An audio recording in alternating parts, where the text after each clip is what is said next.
Marcel Duchamp is undoubtedly one of the most important artists of the 20th century. He's the father of conceptualism, of minimalism, of performance art, installation.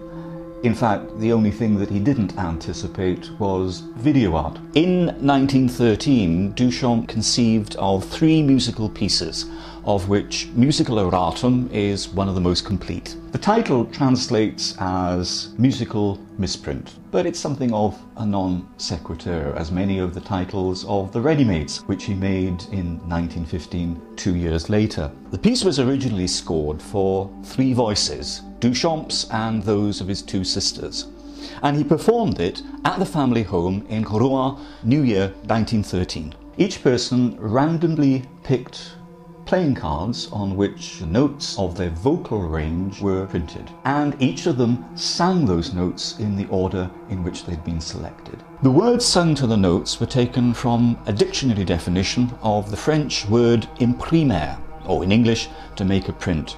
So the work is a chance procedure that was conceived the year after the American composer John Cage was born, and 30 years before Cage deployed chance procedure in his own work.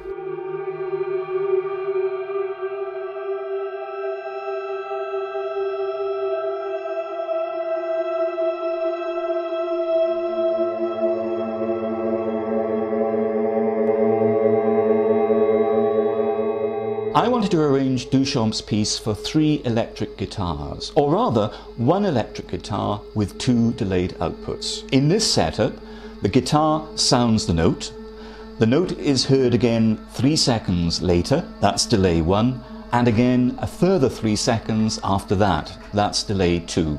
Now the delays are in effect copies or prints of the original guitar signal, so the subject of Duchamp's piece is honoured. Now the surviving score for musical erratum is interesting.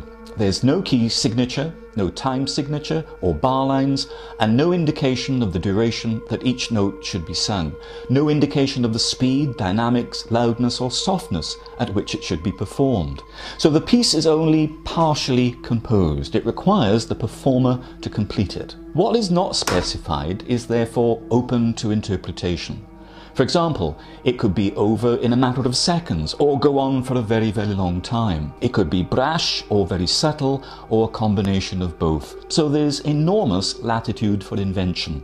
The mood of the piece is rather dark and forbidding, but this isn't arbitrary. A year after musical erratum was conceived, the First World War broke out.